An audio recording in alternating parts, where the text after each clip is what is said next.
There's a piece of this Iran story that the headlines got completely backwards.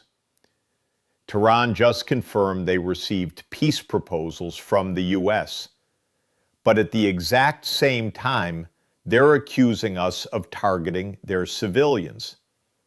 And the more you look at the timing, the more it looks like something else entirely. Quick thing before I lay this all out. Drop a comment and let me know what your gut says about this whole situation. Because honestly, I've been going back and forth on it all morning. I actually read what people write. So here we are. Another day, another headline out of the Middle East that sounds like it could flip the whole table over. But this one is different. Iran just came out and said two things at the exact same time. Two things that on the surface seem like they completely cancel each other out. First, they confirmed they got mediation proposals, peace offers, from the United States. Actual, official, we want to talk kind of documents. That is not nothing. That is actually kind of huge. And then, in almost the same breath, they turned around and accused the United States of deliberately hitting their civilian infrastructure, targeting peaceful nuclear facilities, going after non-military sites. Now ask yourself, if you're sending peace proposals to someone, are you also bombing their hospitals and their power grids? I mean, maybe, but it doesn't exactly scream good faith, does it? And that's the tension I want to walk you through today. Because the way the media is reporting this, it's like two separate stories happening in parallel universes. But they're not separate. They are the same thing. And the connection between them, that's where the real picture starts to come into focus. Let me back up for a second, because context here is everything. Iran and the United States have been locked in this low-boil, high-stakes standoff honestly, for decades at this point. It's the kind of conflict that has its own rhythm. Sanctions, counter-sanctions, threats, posturing, a nuclear deal here, a withdrawal there. It is exhausting to even track. But the current phase started heating up a few months ago. And when I say heating up, I mean temperatures that would melt steel. There was that attack on that Iranian general. Then there were the strikes on the Iranian proxy groups. Then Iran responded. And then the U.S. responded to the response. It was that ugly, grinding cycle that everyone saw coming, except nobody did anything to stop it. And then came the military campaign we're in the middle of right now. The one the administration has been careful to describe as targeted and proportionate. But that word targeted is doing a lot of heavy lifting. Because targeted to whom? By whose definition? Iran is now standing up and saying, no, this is not targeted. This is collective punishment. The Tehran Times report is pretty blunt about it. They say the United States is deliberately going after civilian infrastructure, not just military sites, not just the missile batteries and the command centers, but things like water treatment plants, electrical grids, roads, and especially those nuclear facilities they've been trying to protect. Now, the official Iranian line is that these are peaceful nuclear facilities, that they're for energy, for medicine, for research. And I know, we've heard that before. And we all have our doubts about what Iran's nuclear program is really for. But even if you assume the absolute worst about Iran's intentions, even if you think they're sitting on a stockpile of weapons-grade material right now, the question of civilian infrastructure is a different beast. International law is pretty clear on this. You can't blow up a hospital just because a general is hiding in the basement. You can't bomb a water plant because the enemy uses it too. There are rules, and they exist exactly to stop this kind of thing from escalating into something that looks like the Dark Ages. But here's where I started to get genuinely unsettled. The moment I read that Iran confirmed receiving mediation proposals, my brain hit a wall. Because those two things, the attacks and the peace offers, they don't happen in a vacuum. Think about it like a negotiation.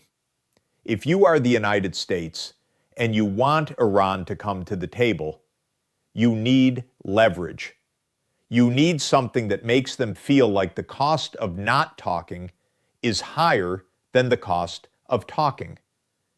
And what creates that cost? Pain, pressure, fear. Now, I'm not saying that's what's happening. I'm saying the timing makes you wonder. Because if you're sending peace proposals while your military is still actively hitting infrastructure, that's not a peace offer. That's a threat wrapped in diplomatic language. It's the stick and the carrot being waved in the same hand.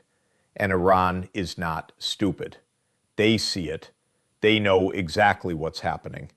And that's why their statement is so careful. They said they're going to continue to insist on their position amid the negotiations, which is a very formal diplomatic way of saying, we see your proposals, we're not saying no, but we're also not saying yes. And we're absolutely not ignoring the bombs you're dropping while we talk. Let me slow this down for a second because I think a lot of people are going to skim past this part.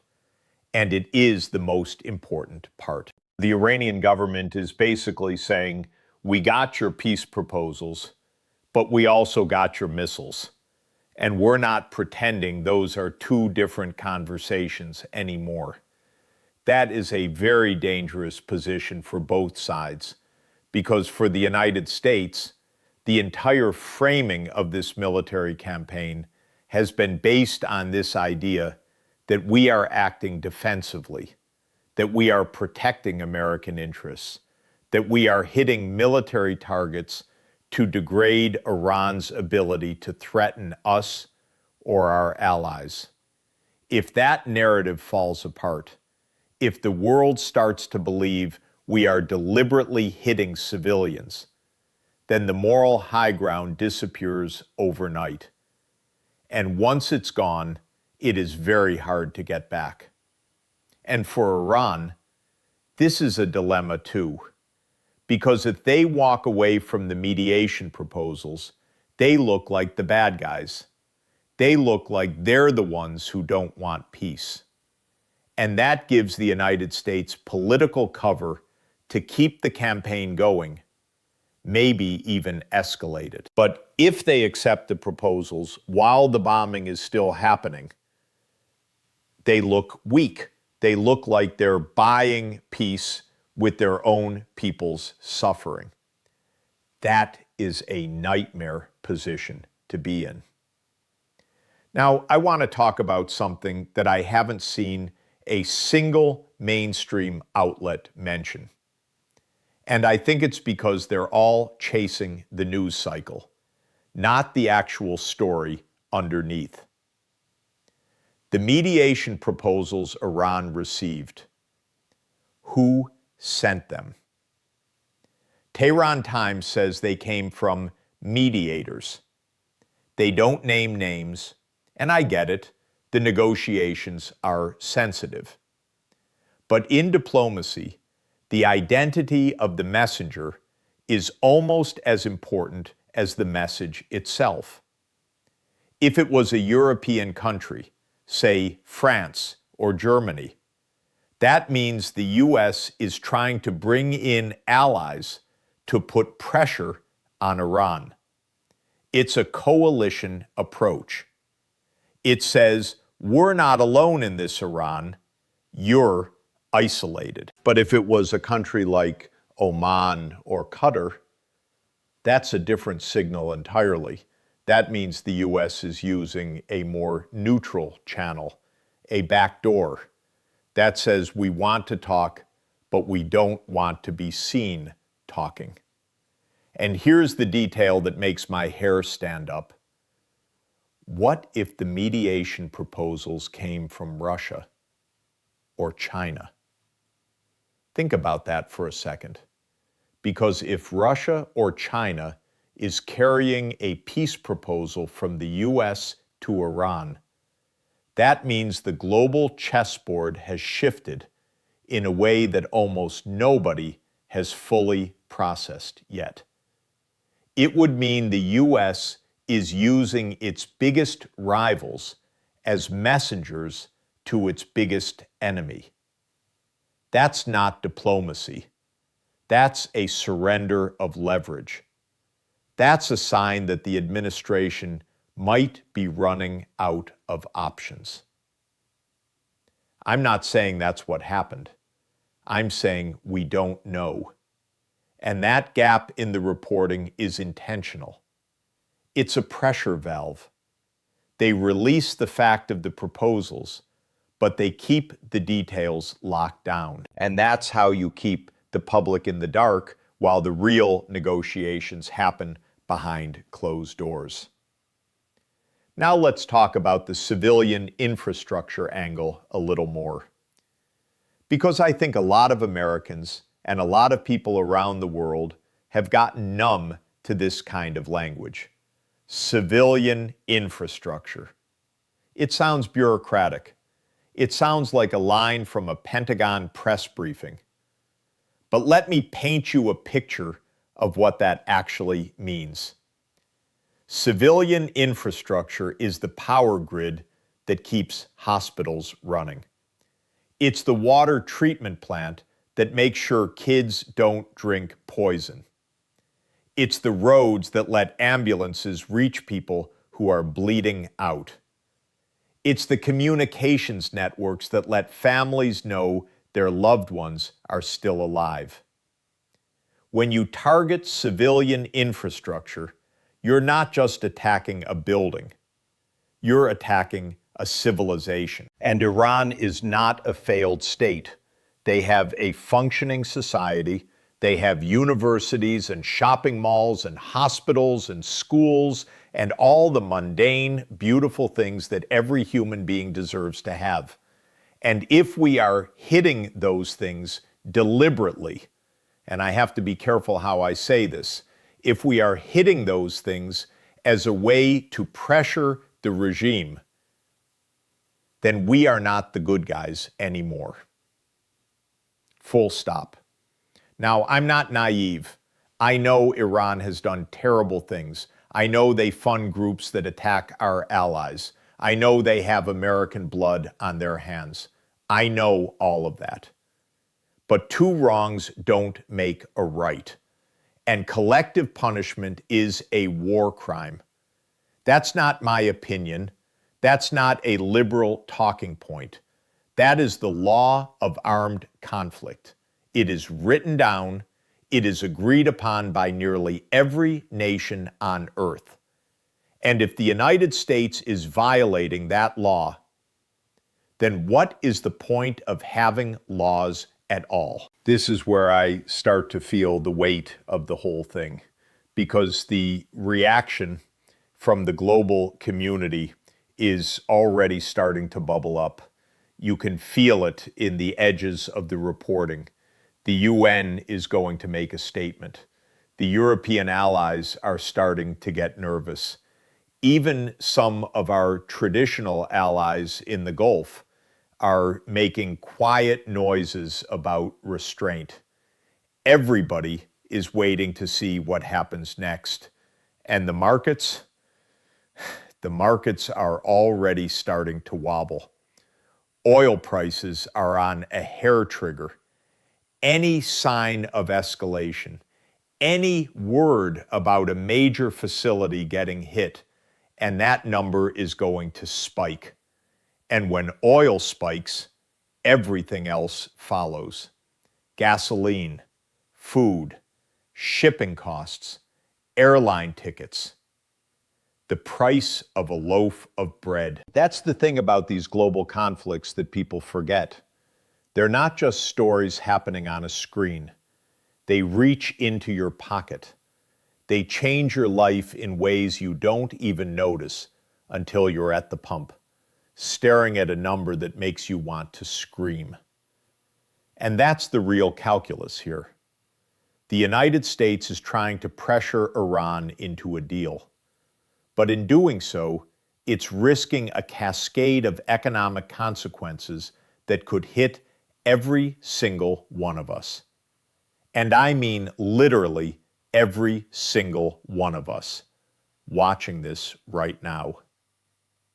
But let's get back to the politics, because that's where the real drama is unfolding. The Iranian government has been surprisingly disciplined throughout this whole crisis. They've avoided the kind of inflammatory rhetoric that usually marks their public statements. They've been measured, careful, almost hesitant. And that's not a coincidence. They know the world is watching.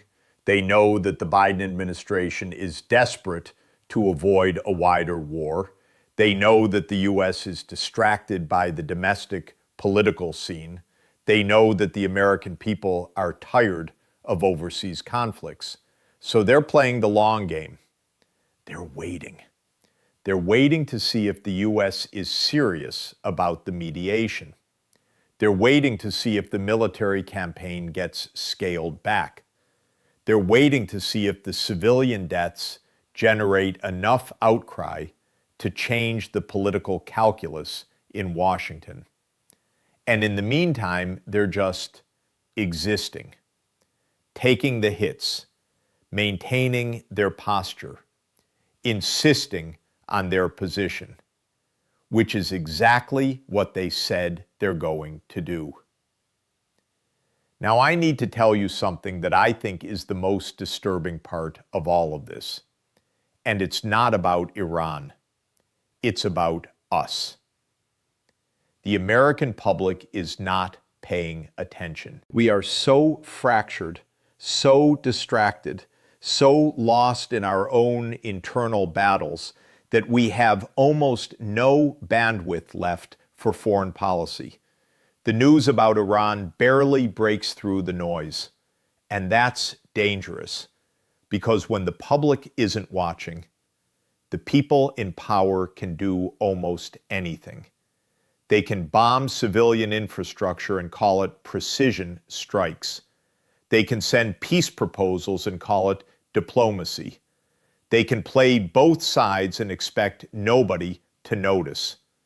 But I noticed, and you're noticing. And that's why we're having this conversation. Let me walk you through the next few days, because this is where it gets even more interesting. Iran said they're going to continue to insist on their position. That means they are going to use the mediation process as a platform. They are going to make their case to the mediators. They are going to demand a cessation of the attacks before they even sit down for real talks. And the United States has a choice. They can agree to a ceasefire, which would be a major political win for Iran, but would also de-escalate the situation and save lives. Or they can continue the campaign, which would make the mediation look like a farce, but would also show Iran that they cannot bomb their way to a better deal. And both of those options are terrible. Because if the U.S. agrees to a ceasefire, Iran gets to claim victory. They got the U.S. to back down. They got their infrastructure protected. They proved that they could absorb the punishment and still hold the line. But if the U.S. refuses, then the world sees that the mediation was just a cover for continued aggression. And the moral authority of the United States takes another hit. And at this point, can we afford another hit? I don't think we can. We are not the same country we were 20 years ago. We don't have the trust of the world in the same way. We don't have the credibility to say we're the good guys and just have people nod their heads. That's gone. And the Iranians know that. That's why they released this statement the way they did. They didn't scream. They didn't shout. They just laid out the facts. They said, you hit civilians. You also sent us peace offers. We see the contradiction. We're not going to pretend it doesn't exist. And they dared the United States to respond. That is chess. That is not checkers. Now, I want to look at this from the American perspective, because I'm an American. I love this country. And I genuinely believe that most Americans want to do the right thing. But I also think we have a real problem with how we process these conflicts. We see them as remote, as disconnected from our daily lives, as something that happens to other people in other places. And that is a luxury that we cannot afford anymore, because when we hit civilian infrastructure, we are not just hurting Iran. We are hurting the idea of law, the idea that there are rules that even superpowers have to follow, the idea that might does not make right. And if that idea dies, then the whole world turns into a jungle. And in a jungle, nobody is safe. Not you, not me, not our kids, not our grandkids. That's the bigger warning here. That's the thing that keeps me up at night. This isn't just about Iran. It's about the norms that keep the world from falling apart. And every time we break those norms, we make the world a little more dangerous for everyone. Now, I said I would explain the detail almost every network missed, and here it is. The mediation proposals didn't just appear out of thin air. They were delivered to Iran at the same time the military campaign escalated. And the escalation wasn't random.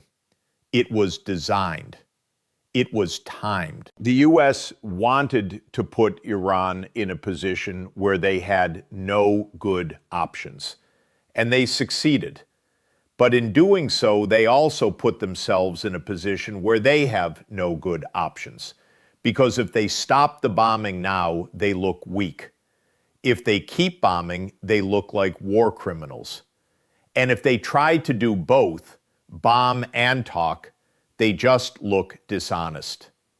So the only way out is to change the game entirely, to find a new angle, a new proposal, a new piece of leverage that nobody has thought of yet. And I don't know what that is. I honestly don't. But I do know that the clock is ticking. Every day this goes on, more people die. More infrastructure gets destroyed. More refugees flee. More hatred gets baked into the next generation. And all of that is permanent. You can rebuild a power plant. You can repair a road. You can fix a water system. But you cannot bring back a dead child. You cannot unsay the things that were said. You cannot unhappen the war that was fought. So where does that leave us? It leaves us with a question, a really uncomfortable, gut-churning question. Is the United States willing to accept a deal that doesn't completely favor us? Because that's what this is going to come down to. At some point, someone is going to have to blink. And if it's not Iran, it's going to be us. And I know that's a hard thing to hear. I know it sounds like weakness. I know it sounds like surrender. But think about it. Really think about it. What is the alternative? An endless war? A full-scale invasion?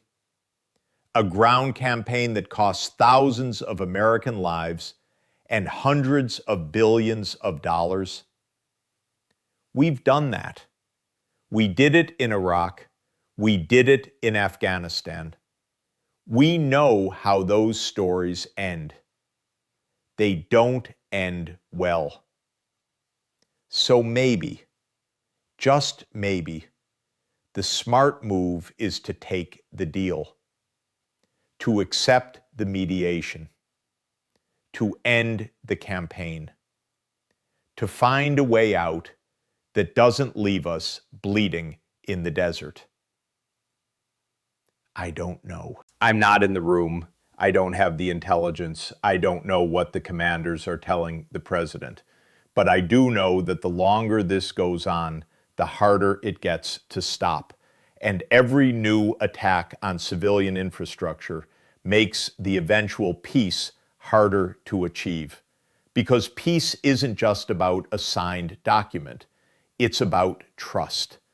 And trust is incredibly hard to rebuild once it's been shattered. So here we are, at the edge of something. Iran has confirmed they received the proposals. They've made their accusation.